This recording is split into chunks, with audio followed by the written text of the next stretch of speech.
Bang Nasrin bisa sedikit cerita nggak bagaimana awal perjalanan Bang Nasrin dari Dompu datang ke Mataram atau datang ke Lombok begitu? Ya, jadi Ya, kita coba tengok langsung tempat jadi produksinya tempat ya. produksi ya.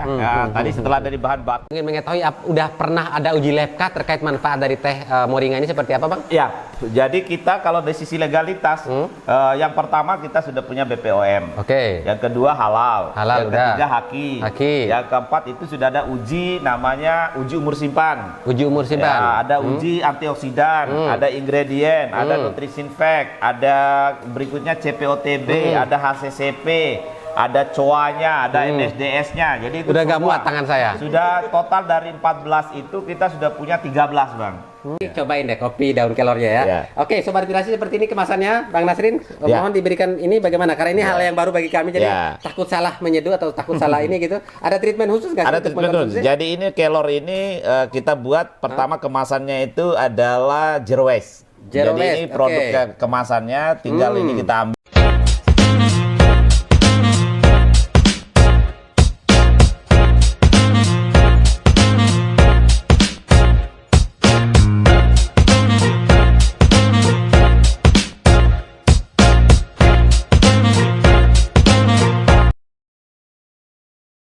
Ya, Sobat Inspirasi, kembali lagi bersama kami SCPD Channel, channel yang tidak pernah bosan untuk mengulik kisah dan cerita dari tokoh inspiratif untuk disajikan kepada Sobat Inspirasi sekalian. Kali ini kami sudah berada di daerah Sakura Raya ya, tepatnya di Jalan Sakura Raya nomor Blok G nomor 10, tempatnya atau pabriknya dari teh moringa Kidom yang mungkin sudah Sobat Inspirasi sangat mengenalnya di media sosial ya. Nanti di sana kita akan menemui pemilik dari teh moringa Kidom ini dan juga proses produksi dari teh moringa itu sendiri seperti apa begitu ya. Nanti kita akan sama-sama kulik lebih jauh lagi terkait bagaimana proses dari teh moringa dan juga sosok dari Bang Nasrin. Oke, sama-sama kita ke dalam.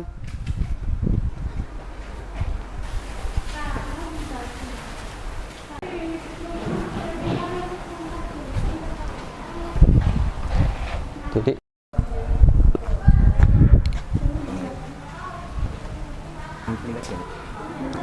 satu kampi 25. ya, kalau kita lihat di sini Sobat Inspirasi ada spanduk di mana beliau ini memasang foto-foto para pejabat yang mungkin berkunjung ke lokasi beliau. Sepertinya ini kita nggak tahu deh bentuk support atau bentuk bantuan ada nggak sih yang diberikan oleh mereka-mereka yang datang atau mewakili departemen mereka ini kepada Bang Nasrin begitu ya. Nanti kita akan coba kulik juga deh. Jangan-jangan ini hanya semacam foto hanya untuk pencitraan saja ya Sobat ya. Kita akan tanyakan nanti deh. Oke. Mari Bang. Siap. Assalamualaikum warahmatullahi wabarakatuh. Waalaikumsalam warahmatullahi wabarakatuh. Siap, Komandan. Siap. Bang Nasrin. Siap, Bang. Siap, Sang pengusaha asal Dompu. Dompu. Ya, Saya pikir dari Bima, Sobat Inspirasi. Bang Raga. Siap, terima kasih udah menemani lagi. Bang Nasrin, ini kami sudah tadi dari awal kami udah masuk dari gerbang, terus kami menyusuri beberapa bagian di bawah, tapi kami belum nanya detail. Jadi kita nanti akan coba bertanya lebih banyak lagi kepada Bang Nasrin terkait apa sih yang dilakukan Bang Nasrin gitu. Tapi sebelumnya Sobat Inspirasi tadi beliau udah sampaikan berasal dari Dompu ya. Bang Nasrin bisa sedikit cerita nggak bagaimana awal perjalanan Bang Nasrin dari Dompu datang ke Mataram atau datang ke Lombok begitu? Ya, jadi saya adalah anak ketujuh dari 11 bersaudara ya. Dengan kehidupan orang tua hanya sebagai buruh tani. Buruh tani. Jadi saya menjalani bisnis ini dari -5. -5. -5 apa artinya -5? Jadi yang pertama itu saya hanya cuma pendidikan SMP, yang kedua memulai usaha itu dengan modal 1.500.000, dan yang ketiga bahan baku yang kita gunakan ini dalam tanda kutip itu tidak banyak orang yang memiliki tahu manfaatnya. Yang keempat, saya pertama menginjakkan kaki di Lombok adalah pertama kali saya tidak tahu Lombok ini seperti apa, dan yang kelima ya tidak ada ilmu tentang menjadi entrepreneur. Wah, berarti -5 tadi dari persepsi beliau ya. Dari poin 1 sampai poin 5 ya memang berasa banget kok bisa begitu ya. Jadi setelah saya tamat SMP tahun 88 saya merantau ke Makassar. Dengan modal pendidikan SMP ini saya menjadi cleaning service di perusahaan jamu. Perusahaan jamu? Ya, perusahaan jamu di Makassar sana namanya Indrajaya Utama gitu ya. Nah, dalam perjalanan itu saya menjalani kegiatan itu mulai dari cleaning service, jadi sales. Setelah jadi sales saya jadi menjabat beberapa jabatan-jabatan menjadi leader, supervisor, kepala pemasaran. sampai saya menjadi kepala produksi itu di Makassar. Nah, tahun 80 masuk 90 itu saya dimutasi ke Surabaya dengan menduduki posisi sebagai bendahara, terus kepala akuntansi, penantar keliling, dan pada tahun 92 saya menjabat menjadi wakil direktur. Wah, berarti secara karir nih di perusahaan swasta tentunya udah boleh dibilang udah mentereng sebenarnya begitu ya. Benar, tadi di perusahaan jamu, apakah karena berbekal bekerja di perusahaan jamu itu akhirnya sempat juga waktu itu kami lihat Bang Nasri juga buka bisnis di usaha jamu begitu ya, produksi jamu. Maka saya mengambil keputusan pada usia 20 tahun saya mengundurkan diri dari jabatan wakil direktur dan menjadi direktur di perusahaan sendiri. Menjadi direktur di perusahaan sendiri ya. Oke. Jadi langsung banting setir menjadi direktur sendiri. Jadi apa waktu itu perusahaan yang berdiri? Hijrah ke sini gitu kan dari Indrajaya Utama dan saya membangun perusahaan namanya Tri Utami Jaya. Tri Utami Jaya. Itulah cikal bakal saya pertama ke Nusa Tenggara Barat. Jamu apa waktu itu? Jamu berbagai macam. Yang pertama saya menjadi distributor dulu untuk perusahaan induk saya itu untuk Bali, Nusa Tenggara Barat, Nusa Tenggara Timur dan Timur waktu itu. Karena jadi belum lepas. Ya itu. Nah, saya memulailah di dalam perjalanan ini. Nah, hal yang pertama bagaimana saya dalam perjalanan tentu tidak mudah ya. Jadi waktu saya menginjakan kaki di Mataram ini, saya tidak kenal siapa-siapa, saya tidak tahu tentang budaya dan tradisi yang ada di Lombok khususnya gitu kan. Tetapi ya karena kita ingin bagaimana mengembangkan usaha, akhirnya saya memproduksi beberapa produk. Dari bekal saya menjadi kepala produksi tadi, saya mengaplikasikan di usaha saya. Jadilah produknya ada sehat laki, ada sehat wanita, ada sehat pinggang, pegal linu gitu kan. Nah, mulai merambah di Nusa Tenggara Barat. Jadi saya buka kantor cabang di seluruh Nusa Tenggara Barat. Jadi sampai pada posisi 2016 itu kantor cabang saya mulai dari Bali sampai ke NTT. Berarti boleh dibilang kakinya udah menjalar kemana-mana begitu. Benar, ya. Nah, di dalam perjalanan -5 ini saya mencoba untuk melakukan perbaikan-perbaikan. Jadi yang pertama saya tahun 2000 saya mengikuti namanya paket C, tamatlah SMA, melengkapi jasa sekolah. Baru 2002 sampai 2006 saya lengkapi dengan S1 sarjana, saya, dan pada 2009 sampai 2011 saya S2. Gitu. Wah, luar biasa. Jadi tidak ada istilah kata terlambat nih Sobat Inspirasi ya. Kalau saat ini mungkin ada kawan-kawan di luar sana yang masih mentok sampai SD atau SMP saja, masih bisa kok ada paket yang memang disediakan sama pemerintah begitu ya. Dibuktikan sama Bang Nasri ini di samping niat secara pribadi untuk melengkapi jasanya seperti yang tadi disebutkan, akhirnya kan secara paralel berjalan juga dengan bisnis yang dijalankan begitu ya. Jadi tidak menghambat ya. Bahkan saya sekarang dikenal waktu saya mulai produksi jamu, saya dipanggil Dokter Jamu. Dokter Jamu. Karena plat mobil saya itu DR74.000. Betul. Dan mungkin satu-satunya produsen jamu yang ada di NTB mungkin Bang Nasrin aja. Apa ada yang lain juga kan?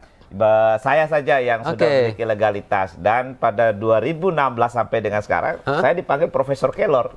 Sekarang Profesor Kelor. Kita ngomong dulu terkait jamu nih. Jamu berapa lama bertahan sehingga dari 23 tahun. 23 tahun ya. Jadi dari 93 sampai dengan 2016. Sampai 2016. Kenapa harus di-cut, padahal ini tadi disampaikan pemasaran udah merambah ke seluruh Nusa Tenggara Barat bahkan ke NTT begitu.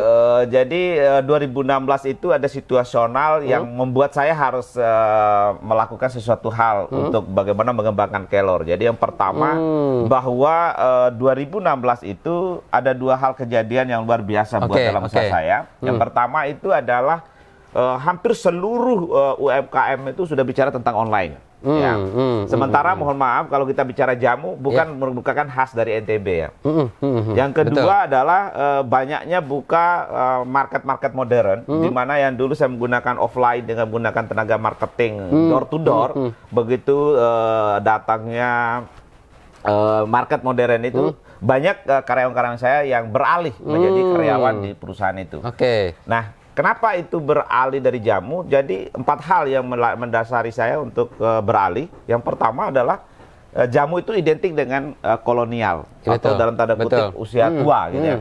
Yang kedua, mau model jenis apapun atau bentuk apapun, dikemas dalam bentuk apapun, jamu itu identik dengan pahit. Betul. Nah, yang ketiga adalah jamu itu ingin orang cash pleng, gitu kan. Jadi begitu minum langsung sembuh. Langsung berasa gitu ya. Yang keempat adalah regulasi pemerintah. Oke. Dari keempat itulah saya berpikir begitu saya terjadi kecelakaan dalam urusan bisnis ya, di mana pada tahun 2016 itu ada titik nadir dalam bisnis saya, datanglah salah satu buyer dari Jerman yang mencari daun kelor. Nah, itulah cikal bakalnya dalam membuat produk. Masih lanjut mengenai jamu tadi, menurut saya, ini pandangan saya aja atau pihak luar mungkin yang mungkin melihat bahwa oke, jamu ini udah merambah kemana-mana seperti yang tadi disampaikan. Kenapa harus ditinggalkan? Padahal mungkin ada solusi lain, misalnya memperbarui produk, memperbarui mungkin cara konsumsi supaya lebih dekat pada masyarakat milenial begitu kan. Dan beberapa hal yang mungkin menurut saya juga sebenarnya masih bisa diantisipasi gitu kan. Sayang udah dirintis sekian belas tahun harus dilepas begitu saja begitu ya. Dan satu hal Bang. Oke. Ini kan persoalan jamu ini kan beberapa kali sudah sampai masuk istana negara. Betul. Saya juga sempat menyaksikan waktu itu. Harus kemudian dilepas, kemudian ganti kelor. Betul. Ya, sebenarnya tidak ada yang berganti ya. Cuma bahan baku. Karena di kelor pun ini juga kategorinya jamu. Karena ini juga jamu ya. Cuma bahan bakunya. Karena kenapa kita kemarin itu melihatnya itu Bang Rangga, Bang Jamal untuk jamu ini karena bahan bakunya terlalu banyak. Dan itu tidak bisa dilakukan secara budidaya secara massal. Jadi bisa contoh akar alang-alang, siapa mau budidaya gitu kan? Rimpak teki, siapa mau budidaya? Daun sirih, misalnya ke kumis kucing, ke cibeling, daun salam gitu kan?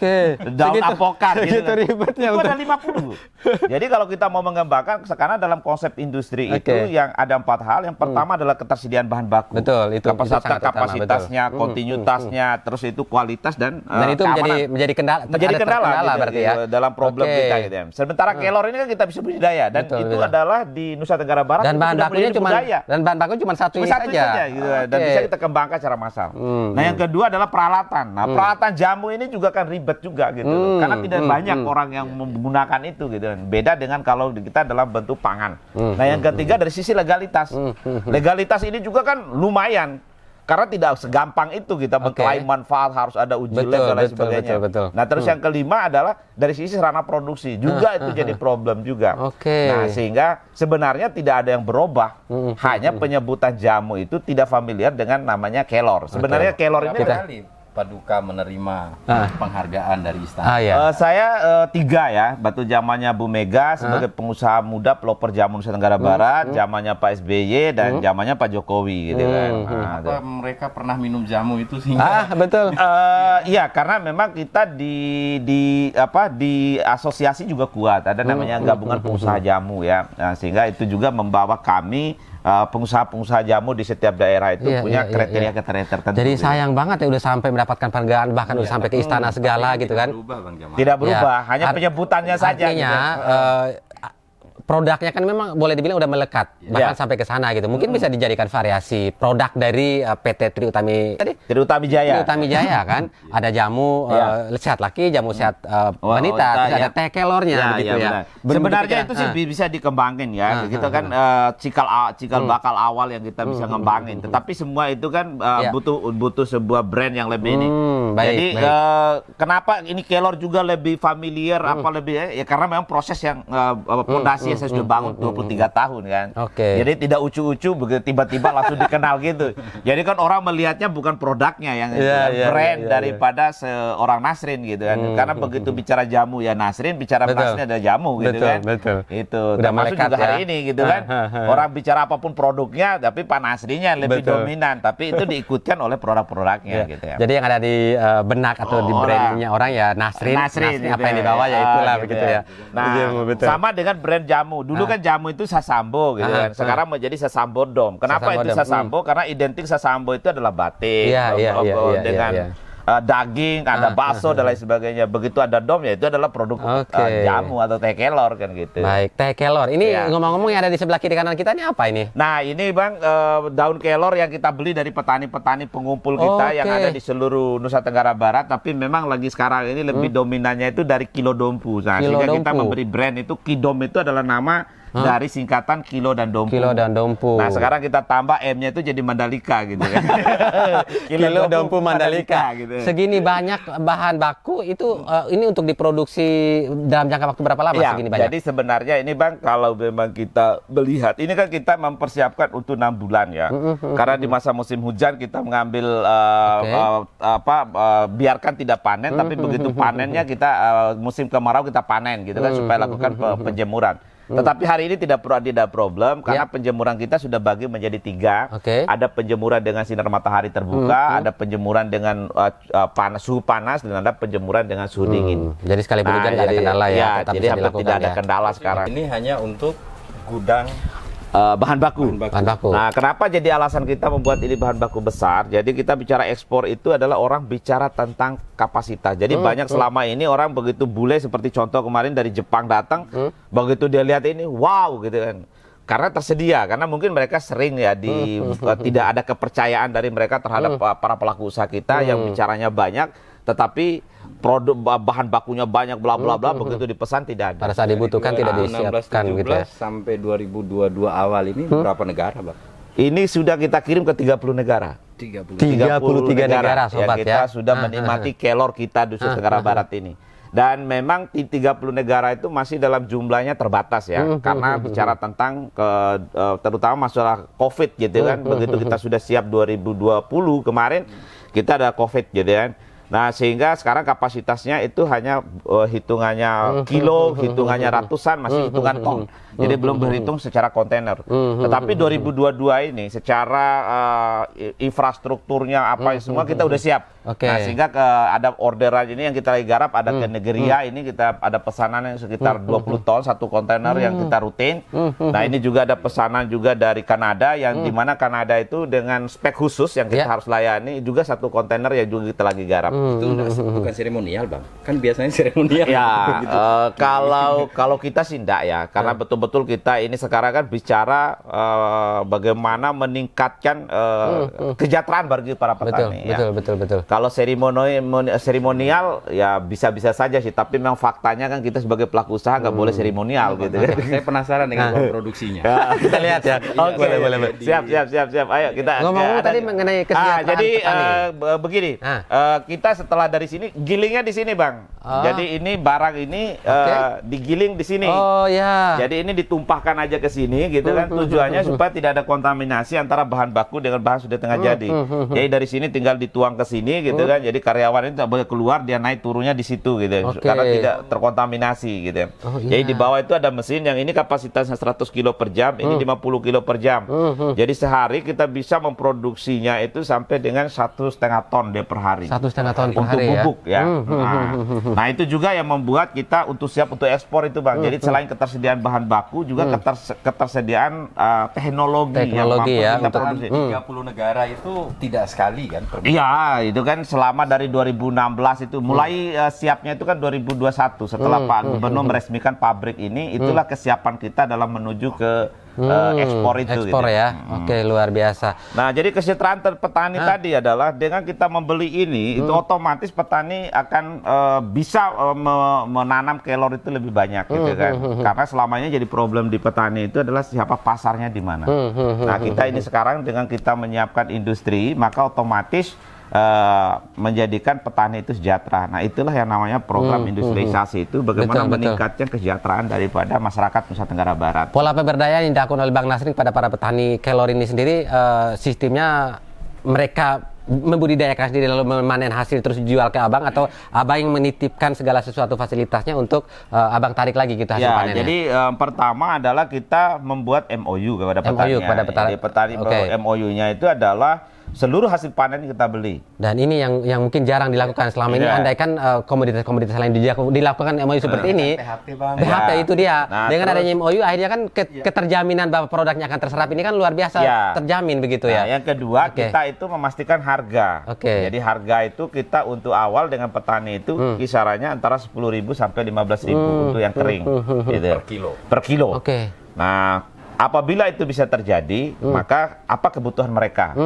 Jadi saya nanam tapi nggak ada misalnya benihnya. Nah, benih ini kita bantu. Nah, kita gratiskan biji kelornya untuk ditanam kalau memang di sekitar mereka punya lahan itu tidak ada batang kelor. Nah, yang kedua kita juga memberikan juga edukasi bagaimana cara mereka untuk budidaya itu tidak boleh pakai pupuk, tidak boleh pakai pestisida gitu kan. Nah, bagaimana mereka itu melakukan pemotongan sampai berapa lama, pemetikannya gimana, pencuciannya, pengeringannya gitu kan. Sampai menghasilkan produk yang berkualitas. Dan ini sudah jalan. Sudah jalan. Dan ini hasilnya. Nah, inilah hasilnya yang kita beli dari petani. Mereka bawa ke sini dalam keadaan sudah kering berarti sudah ya? kering seperti ini, Bang. Nah, oh ya. Ini yang penjemurannya kita menggunakan penjemuran sinar matahari langsung itu. Nah, ini yang kita beli dari petani. Ini juga yang kita pengeringan panas. Jadi ini suhu panas. Kalau daun kelor sini ada standar nggak sih Bang untuk dipetik untuk bisa dijadikan teh gitu? Apakah yang muda, yang tua, atau umur berapa yang lama? penting kira-kira? hijau dan ada daunnya. Jadi kita datang pagi. Ada daunnya gitu. Pinter ngelawak ya bosnya direktur. Iya, karena kita selama ini kan orang harus pakai standar, misalnya buah harus ranum, harus Betul, matang. itu dia. Jadi kelor ini kan budaya gitu kan. Jadi sebelum kita lahir ini kan kita udah biasa mengkonsumsi kelor oleh ibu kita kan. Artinya budaya ini seharusnya ini adalah menjadi sebuah tonggak bagi kita dalam membangun suatu usaha. Tapi luar biasa salut Bang Rangga, ini kan komoditas lokal kita nih yang memang selama ini kita kental sekali dengan konsumsi daun kelor setiap hari sebagai sayur, dan begitu ini dijadikan program produk yang memang bisa dipasarkan dan punya nilai ekonomi itu sangat luar biasa, dan ini mungkin menjadi pilot project terhadap teh daun kelor sendiri begitu ya. Dan saat ini kan yang menarik ini kan Bang Jamal belum pernah merasakan kopi kelor kan? Kopi kelor, emang ada kopi kelor? Ada kopi ya. Jadi kopi kelor, kita sekarang ini kan Bang Jamal dalam saya jadi ngebayangin kopinya digoreng, diseduh gitu, jadikan seperti kopi gitu. Oke, kita coba ya. Jadi kita sekarang kita bagi 3 visi ya, tiga bidang usaha. Yang pertama itu kan obat tradisional. Itu ada teh kelor, ada bubuk kelor gitu kan, ada kapsul. Yang kedua kita pangan. Nah, pangan ini masuk kategorinya itu kopi kelor, teh kelor botol sudah ada juga kita buat 3 rasa. Kemasannya udah siap minum. Sudah siap minum gitu kan. Terus ada biskuit, ada mie, terus nanti ke depan itu kita bikin lagi berbagai macam termasuk puding kelor dan lain sebagainya. Luar biasa. Nah, yang ketiga kita bagi divisi yang ketiga itu kosmetik. Jadi itu ada masker wajah, ada yang bubuk, ada face masker, ada sabun cair, ada sabun batang, ada head body, bahkan nanti itu Bang Rangga nggak perlu lagi beli sampo dari luar. Jadi cukup dengan sampo kelor kita bisa produksi. Berarti itu yang kita deh. Jadi yang sudah jadi 4, tapi yang kedepannya termasuk hair body, parfum dan sampo kelor itu next kita akan buat. Berarti kalau ini semuanya jalan, berarti hidup kita nggak akan jauh dari daun kelor, dari makannya daun kelor, sampo daun kelor, sabu daun kelor, semuanya serba daun kelor.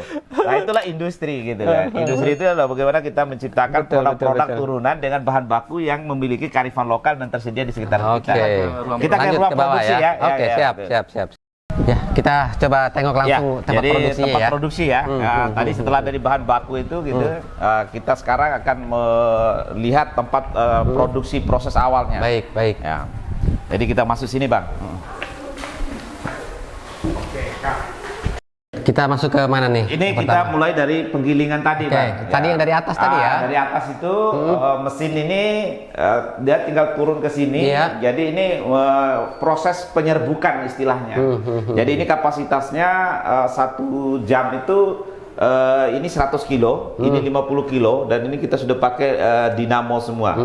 Jadi kalaupun kita mau meningkatkan kapasitas, tinggal tambah jam. Jadi kalau ini begitu digiling, ini pakai peredam, jadi tidak akan ada suara gitu ya. Untuk memenuhi kebutuhan pasar yang saat ini ada, berapa jam beroperasi untuk mesin 8 jam, dari 8 jam sehari ya? Jam 8 pagi sampai jam 4 sore. Hampir setiap hari jalan terus? Ya, jalan terus gitu ya. Dan ini menghasilkan dua hasil penyerbukan. Ada yang mesnya 200, dia agak kasar, itu jadikan teh celup. Dan ada yang bubuk dengan mesnya 300 untuk jadikan teh yang bubuk. Teh bubuk ya. Jadi setelah dari sini barulah kita pindah ke tempat penyimpanan bahan yang siap untuk dioplos atau dicampur gitu ya. Campurannya dengan apa tuh? Jadi kita sekarang ini untuk aroma, persoalan kelor itu ada di aroma. Aromanya itu kan biasa kelor itu lebih kecenderungannya itu kan bau langu. Bau langu. Nah, itu kita campur dengan daun pandan wangi. Untuk menghilangkan bau langunya tadi itu ya. Sekaligus untuk menambah manfaatnya, karena pandan wangi itu untuk sariawan, untuk panas dalam. Komposisinya berapa ini, Bang? 90-10. Nah, 90, ini ditimbang di sini gitu kan. Ya, ini semua adalah bahan-bahan yang sudah digiling tadi, termasuk ini, gitu Baik. kan. Nah, setelah ini digiling, dicampur, baru nanti kita mixer dia. Ada mesin mixernya. Baik. Nah, jadi sebelah sini bang, Baik. mixernya. Nah, ini jadi untuk menghasilkan formulasi yang bagus, nah ini dicampur. Oke. Nah, ini tinggal diputar di sini, gitu kan. Ini perbandingan tadi yang 10 itu supaya mendapatkan formulasi yang homogen. Gitu. Karena selama ini kadang-kadang kalau kita campur pakai manual, jadi di bawahnya masih daun Banyak, kelor, ya. di atasnya itu adalah daun pandan. Tapi kalau sudah di sini jadi homogen. Baik. Nah, setelah ini dicampur, itu di oven. Nah, oven ini memiliki 4 manfaat atau fungsi. Yang pertama itu adalah supaya dia bakteri yang belum mati oleh sinar matahari ini bisa berkurang lah. Betul. Yang kedua adalah supaya kadar airnya, karena kadar air yang kita ini harus di bawah 10%. Karena kalau di atas 10% akan ada tumbuh jamur.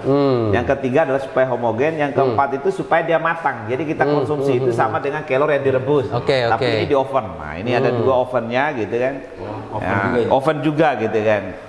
Nah, setelah ini di oven, nah barulah kita menuju ke tempat pengemasan. Nah, jadi inilah mesin untuk pengemasannya untuk saset itu. Nah, ini ada 2 juga kapasitasnya ini. Jadi yang ini adalah kapasitasnya 4.200, yang ini 6.000. Jadi per jam itu akan menghasilkan produknya itu sebanyak 6.000. Jadi ini masuk dia tadi yang sudah di oven, langsung ini keluar sudah dalam bentuk yang teh saset. Saset ya. Setelah ini di teh saset ini, barulah kita kemas di sebelah. Baik. Jadi ini sudah pakai digital semua ini.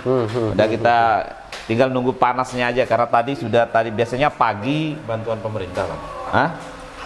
Boleh deh ngomong-ngomong peralatan-peralatan yang ada di sini nih. Banyak sekali. Alat-alat dan lain sebagainya. Ini dibantu. Betul. Enggak, kita beli karena memang ini kan impor. Nah, ini dari Cina karena belum ada produksi lokal. Kalau produksi lokal mungkin bisa dibantu lah. Tapi sembari itu ngomong tadi pada saat masuk kan di spanduk di depan saya tadi lihat tuh banyak sekali kehadiran para pejabat-pejabat begitu kan. Baik itu di sini maupun pada saat menerima penghargaan begitu. Secara konkret mereka tuh hanya memberikan support berupa selamat begitu aja atau ada bantuan yang secara real yang abang rasakan? Begitu? Jadi yang pertama kan misalnya waktu saat Pak Gubernur meresmikan pabrik ini, tentunya itu adalah supporting bagaimana mensosialisasikan produk ini menjadi produk lokal. Gitu kan. Yang kedua, waktu kunjungannya Pak Menteri Pariwisata, itu adalah kerjasama supaya produk-produk kita ini bisa masuk ke hotel. Nah, itu juga terjadi. Waktu kunjungannya misalnya Pak Teten Mas Duki, itu adalah kita bekerja sama antara Semesco dengan perusahaan Tritamijaya untuk masukkan ke seluruh kimia farma ke farma. Jadi memang yang kita butuhkan hari ini kepada pemerintah itu adalah bagaimana membuka peluang pasarnya yang cukup besar. Jadi kalau untuk bantuan alat, bantuan modal dan lain sebagainya. Artinya Bang, jangan kalau mau jadi sukses jangan terlalu berharap. Jangan nunggu bantuan dari orang lain ya. Bantuan. Baik. Kalau kemudian difasilitasi pemasaran itu penting. Betul. Tugasnya pemerintah.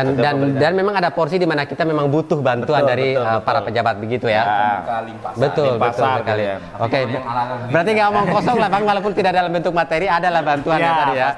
Oke, dan itu luar biasa sebenarnya manfaatnya. Jadi inilah prosesnya Bang. Jadi dari kemasan tadi yang sudah dalam bentuk saset itu dimasukkan dalam amplop ini. Jadi sehingga kita menghasilkan untuk yang amplop atau teh celup ini kita menghasilkan ada 2 produk. Yang pertama itu adalah produk yang isinya 25 saset seperti yang dikerjakan itu.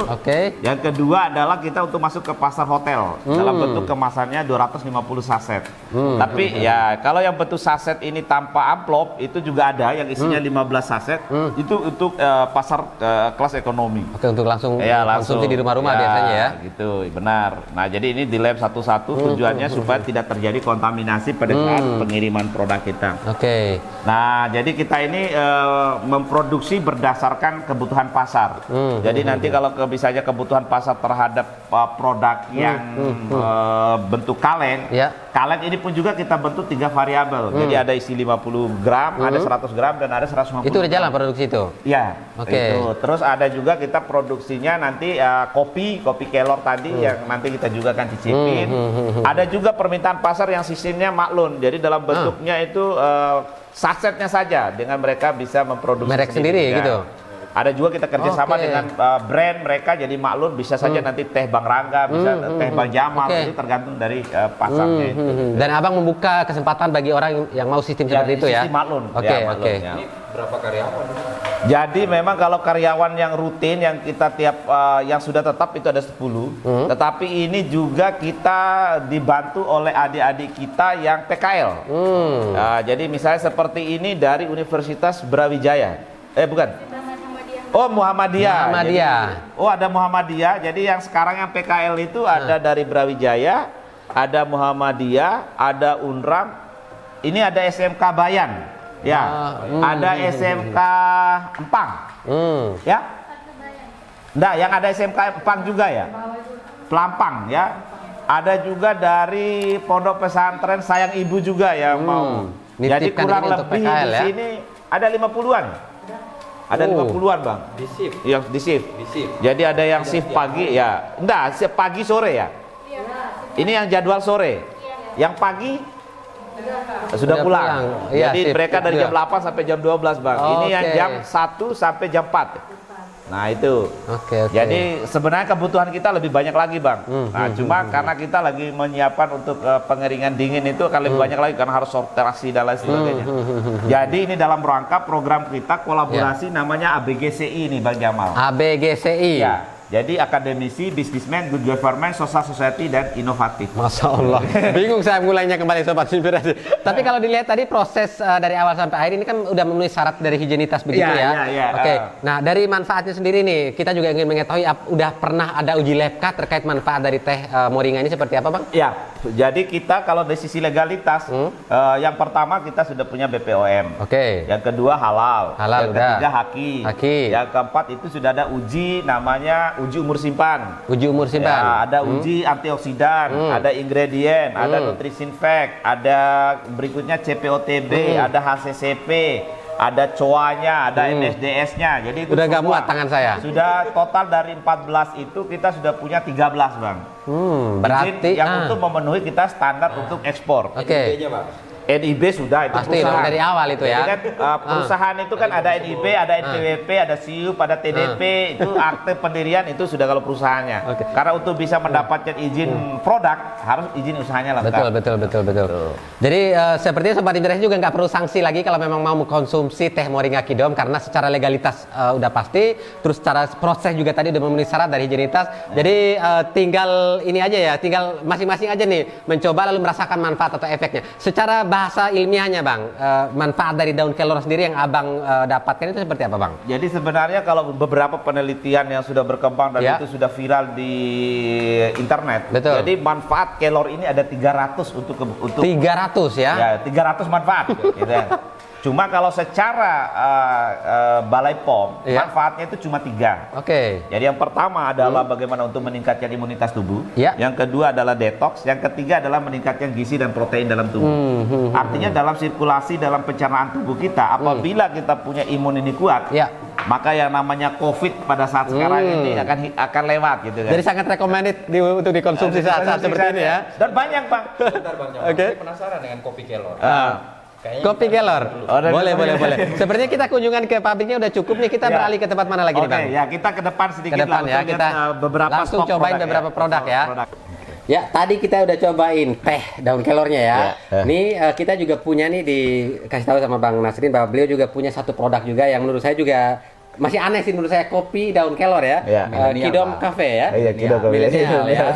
Oke, berarti kalau nongkrong-nongkrong tidak lengkap rasanya kalau nggak minum kopi, tapi cobain deh kopi daun kelornya ya. Ya. Oke, Sobat Inspirasi, seperti ini kemasannya Bang Nasrin. Ya. Mohon diberikan ini bagaimana? Karena ini hal yang baru bagi kami, jadi Ya. takut salah menyeduh atau takut salah ini gitu. Ada treatment khusus nggak sih Ada untuk treatment khusus. mengkonsumsi? Jadi ini kelor ini kita buat pertama kemasannya itu adalah zero waste. Zero Jadi ini waste, produk oke. kemasannya tinggal ini kita ambil, Bang. Baik. Jadi tinggal ini kita buka gitu kan. Oke. Nah, jadi di dalam ini adalah menggunakan kertas drip bag. Oke. Itu. Jadi ini tinggal disobek atasnya, Bang. Hah? Ya. Terus ini disimpan di sini. Oke, terus? Baru setelah itu kita seduh dia. Oh ya. Jadi ini kopi tanpa ampas. Iya. Menarik sekali. Oh. Pikiran saya tadi sobat inspirasi begitu saya buka udah ada bentuk bubuk, tinggal saya tuangin dan tuang air. Ternyata Ya. kemasannya seperti ini, Ya, unik dan ya. menurut saya sih baru banget ini. Saya justru Ya. pertama kali lihatnya di sini Bang Raga. Jadi ini kalau dibuat ini diminum ini anak-anak muda, jadi nggak perlu lagi ini pakai ampasnya gitu Baik. kan. Ya, coba. Nah. Jadi di sini di dalam kemasan udah disediakan memang apa namanya itu seperti ini sobat, Di tinggal bag. ditarik ya. Sobek. Kelihatan biji kopinya terdapat di dalam, tinggal kita taruh di pinggir cangkir atau pinggir gelas kita seperti ini. Nah, tinggal tuangkan air di dalamnya. Oke. Jadi dipastikan nanti yang kita minum tanpa ampas ya. Tanpa ampas gitu. Wah, luar biasa Ini modelnya ini. kayak V60, cuman Ah. ya modelnya. Modelnya ya. Iya. Oke. Ini malah lebih modern. Iya. Rasanya cuma satu rasa ini kan untuk kopi? Ya, memang untuk sementara kita buat rasanya satu rasa dulu, Oke, Bang. ini masih belum tanpa gula berarti ini ya? Tanpa gula gitu Oke. ya. Bahan bakunya sendiri komposisi pembuatan Komposisinya kopinya apa? 70-30, Bang. Antara? Jadi kopinya 70, kelornya itu 30 gitu kan. Tetap Kalau ada bahan baku utama kopi, berarti kopi ya. Kalau Oke. dia modelnya 40-60 itu rasa kopinya hilang karena ini kelor itu antioksidan. Oke. Oke, jadi kita biarkan aja, Bang. Baik. Setelah beberapa menit, nah baru nanti kalau mau minum tanpa gula silakan, kalau pakai gula silakan ditambahkan gulanya. Oke. Gitu. Baik. Tapi ini jadi lebih menarik Bang kalau misalnya dengan gula aren. Iya, jadi memang kemarin tuh Bang, ini di dalamnya memang ada gula aren gitu kan. Nah, jadi memang ada satu saset masing-masing itu dapat gula aren gitu kan. Akan lebih sehat lagi. Agak lebih Iya sehat nih, lagi gitu. Oke, Oke, saatnya kita coba nih kita setelah coba 5 ya. menit Setelah 5 menit ini diangkat Bang. Diangkat. Ya. Sudah boleh ya? Ya, Oke. sudah boleh ini. Ya. Angkatnya begini aja ya. Ya, tinggal ditutup gini Oke. aja lah. Udah simpan ini. Simpan di samping. Ah. Atau sebenarnya di sini juga bisa. Boleh, boleh, bisa boleh. ya. Ya, Karena di ada. sini kan udah ada semacam kayak penahan Plastik airnya ya, ya. plastik ya. Jadi bekas-bekas tetesan air juga nggak akan lari kemana-mana begitu Benar, nih. jadi ini bisa lebih- langsung dibawa ke tempat sampah ya. Ya, lebih zero waste. Nah, nih. Lebih ramah lingkungan. Efektif. Ya. Praktis ya. Ya. Silakan Oke. kita coba, Bang. Mau pakai tanpa gula dulu biar kita Tanpa rasain gula rasa dulu, asli biar ya. tahu rasa aslinya. Baik, bismillahirrahmanirrahim.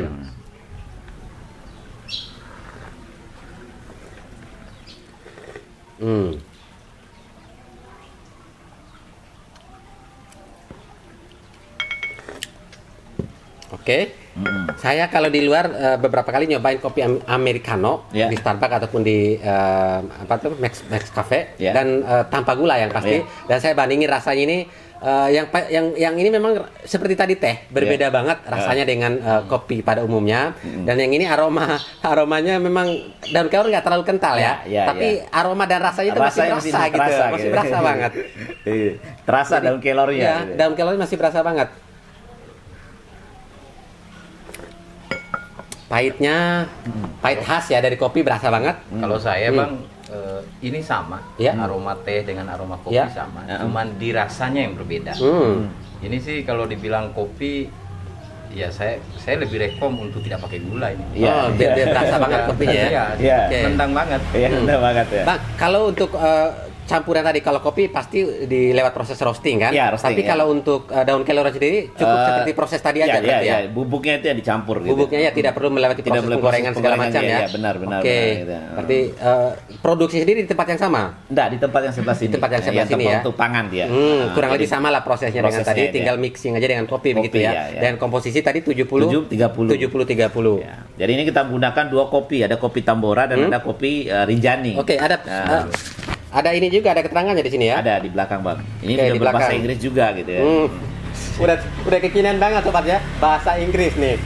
Jadi kalau sobat inspirasi yang mungkin ada pilihan semacam kayak asam lambung segala macam, jadi tinggal milih dari sini ya. Ya, ya. Tambora Cafe ini identik dengan kopi apa? Kopi Tambora dari Tambora. Sorry, Jadi, Robusta atau Robusta? Robusta. Kalau yang Rinjani? Sama, Robusta Sama. juga ya. Oke. Kita pakai. Kalau yang non Robusta ada di paket Belum.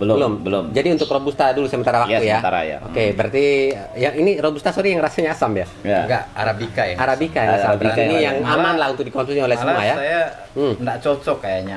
Kalau Arabica. Oh. Arabica enggak bagus, Bang. Nggak bagus untuk Jadi dicampur nggak dengan nendang, daun nggak rasa. kelor. Ya, Oke. Dia hilang nanti. Malah tadi saya kepikiran harusnya Arabica tadi. Oh gitu ya? Iya. Ini harus Robusta, Bang. Nggak Oke. banget, rasanya itu udah milenial banget Ini kan gitu. dia nendang ini karena robusta. Iya, dia nendang. Dia nendang. Makanya saya bilang Nah ini cocok ini kopi kelor ini. Kopinya terasa, kelornya terasa. Oh gitu. Kopinya terasa, kelornya dapat. Gitu. Ya Bang, tadi kita udah melewati semua proses jalan lah tadi mengelilingi pabrik Abang. Terus Ya. ini kita udah cobain teh dan kopi dari variasi produk juga yang tadi disampaikan. Ya menurut saya sih sangat out of the box begitu untuk ukuran seperti ini, tapi bisa memproduksi banyak turunan dari daun kelor, itu luar biasa sekali kalau memang bisa diwujudkan begitu ya. Nah untuk direalisasikan secara 100% terhadap program-program tadi itu kira-kira Abang butuh waktu berapa lama untuk mempersiapkannya dan mengeksekusinya begitu? Jadi yang sekarang ini lebih cepat daripada yang saya prediksi, Bang. Oke. Ya, karena apa? Karena sekarang sudah ada regenerasi. Ya. Jadi kita sekarang ini kan sudah membangun 3 perusahaan. Yang pertama adalah Triutamijaya sendiri yang produksi teh kelor. Yang kedua adalah sudah PT Erwin Utamajaya yang khusus memproduksi pangan. Yaitu anak saya nomor 2. Yang ketiga itu adalah perusahaan Nurul Utamajaya. Itu khusus ke kosmetik. Jadi yang kita ke depan ini adalah bagaimana melakukan regenerasi. Karena persoalan kita ada di situ gitu kan. Betul. Jadi regenerasi itu penting dalam bagaimana mewujudkan, karena kita ini saya ini kan sudah koramil, jadi kolonial rasa milenial gitu. Kolonial rasa milenial Bang. Bang merasa sejaman kan ya? Bukan, saya khawatir ini nepotisme. Beliau perusahaan anak gitu. Di usaha itu enggak masalah. Iya, karena mereka punya bidang masing-masing ya. Karena kita sekarang ini passionnya mereka sudah masing-masing. Karena anak saya beberapa kali saya arahkan untuk menjadi pekerja, untuk ini daftar ini. Dia merasa bahwa tadi mungkin karena kesibukan. Karena untuk menjadi pengusaha itu kan saya pahami kan ada 3 hal. Yang pertama itu lahir, yang kedua itu lingkungan, yang ketiga itu latihan. Anak saya ini komplit. Jadi lahir dari seorang pengusaha, lingkungannya mendukung, dan dia latihan tiap hari gitu. Jadi dipastikan keturunannya tidak akan kemana-mana. Iya, yang kemana-mana. Kalau saya kan tidak dapat yang satunya, Bang. Karena lahir ini kan bukan dari lahir seorang ibu dan bapak yang pengusaha, tapi karena lingkungan dan latihan inilah yang membuat saya jadi pengusaha. Jadi harapan saya adalah ini akan lebih cepat gitu. Dan ini terbukti kita sudah bisa melakukan produk-produk itu, jadi pangan sudah kita, kalau dulu kan kita harus seduh, sekarang tinggal minum aja gitu. Dan mereka punya kemasan yang sangat milenial banget gitu kan. Nah, itu kan sentuhan anak-anak yang memang yang mungkin nanti akan melanjutkan usaha ini akan sesuai dengan pada zamannya begitu. Sesuai passion. Sesuai passion. Jadi mereka sekarang sudah 99% Pak yang urus. Jadi saya lebih banyak ya udah hanya menikmati aja. Jadi saya fokusnya itu pengawasan dan hanya trading gitu ya. Jadi khusus untuk ekspor. Jadi untuk urusan yang terkait urusan produksi ya sudah mereka semua gitu ya. Anak ada berapa tadi? Ada 2. Ada 2 ya. Ada 3. Yang satu masih SSD tapi sudah disiapkan lagi. PT namanya PT Prima Utama Agro. Jadi khusus dia menangani besok itu bahan baku, Bang. Bahan baku. Luar biasa dikasih 3. Iya. Sebentar, Bang.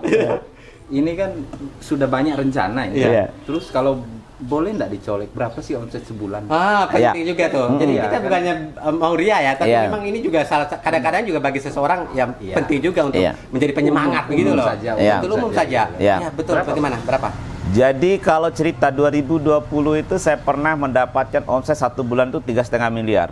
3,5 miliar satu bulan 2020. pada 2020. Jadi pada saat program JPS NTB Gemilang itu, Bang, itu kan dipesan oleh pemerintah beli. Nah kalau pada saat COVID kemarin kita standarnya antara 50 ke atas lah gitu kan. Jadi pernah mencapai juga itu 1 M juga 1 bulan, tergantung fluktuatif.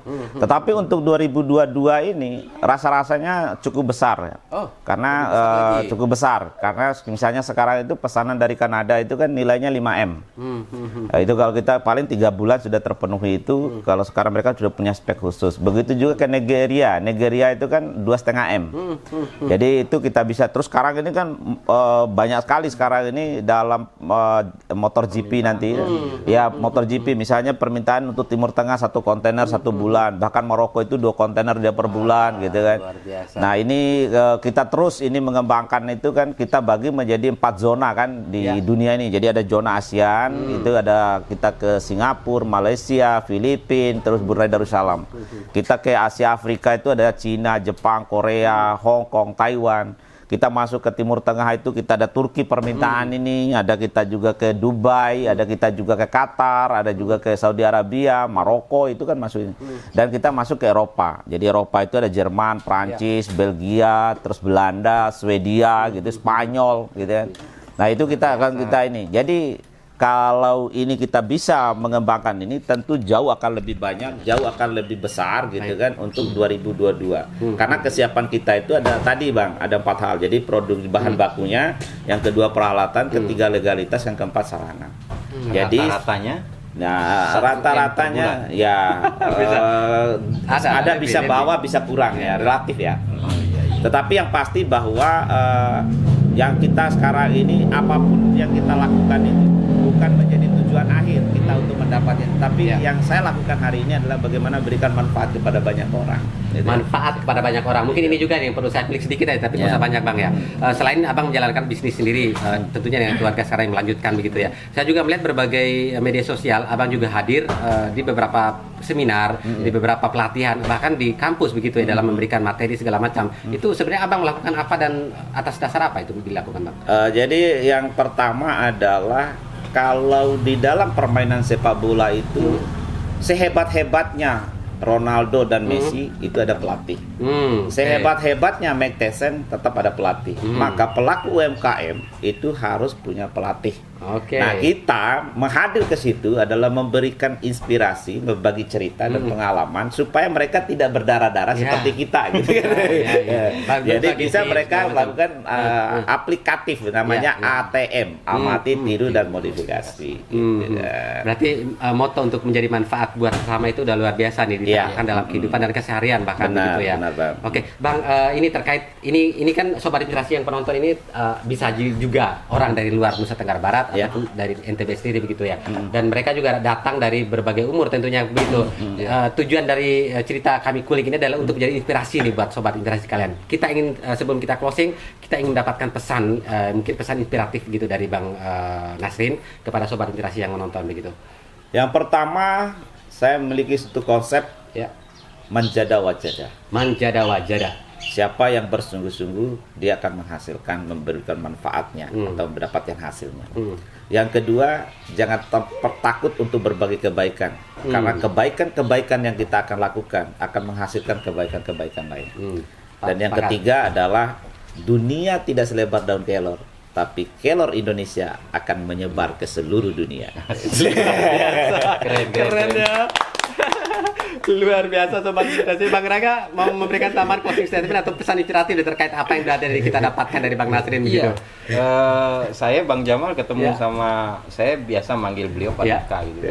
Itu 2012-2013 waktu pesta wirausaha gitu. Maksudnya waktu itu kan Abang masih miskin juga. jangan keras-keras sebut miskinnya ya. Ya masih sederhana sekali. Faktanya seperti itu. Sederhana sekali. Kita masih berbagi rokok kan gitu ya Bang waktu itu. Artinya begini, jangan pernah Sobat Inspirasi sekalian, jangan pernah berpikir bahwa orang itu akan begitu terus. Kita harus belajar pada semua orang yang kira-kira kita anggap bahwa beliau layak untuk kita pelajari ilmunya, pengalamannya yang paling penting. Ini seperti itu kalau saya. Luar biasa juga ditambahan inspirasi dari Bang Rangga karena memang beliau secara personal sudah mengenal beliau lebih dekat. Tapi fatwanya beliau juga susah sih.